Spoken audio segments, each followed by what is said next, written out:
آپ دیکھ رہے ہیں Roshan Pakistan news. Ilm possible project کے تحت کیپیسٹی بلڈنگ آف محلہ کمیٹی ممبرز کا 2 روزہ تربیتی ورکشاپ SRO آفس مکلی پر منعقد ہوا، جس کے trainer children global network Pakistan کے علی رضا سخیرانی تھے۔ تربیتی ورکشاپ میں ٹھٹہ، سجاول اور بدین سے ممبرز نے شرکت کی، جبکہ منتظم ورکشاپ عرفان سمو، عبدالستار بحرانی اور عبدالحفیظ شریفانی تھے۔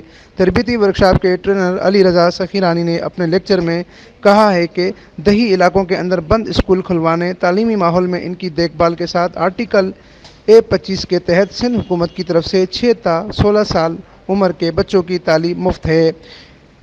اس سے عملی جامہ پہنانے کے لیے ہر ممبر پر فرض ہے کہ وہ رضاکارانہ طور پر اپنے ارد گرد کے بچوں کو پرائمری تعلیم کے لیے ضرور داخل کرائے اور پھر اس کی حاضری کو برقرار رکھنے میں اپنا کردار ادا کرے۔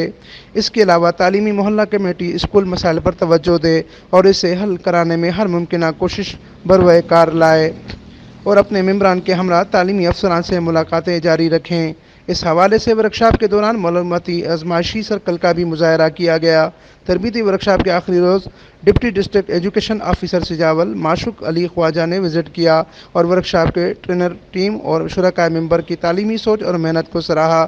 امین فاروقی، روشن پاکستان نیوز، ٹھٹہ، سندھ۔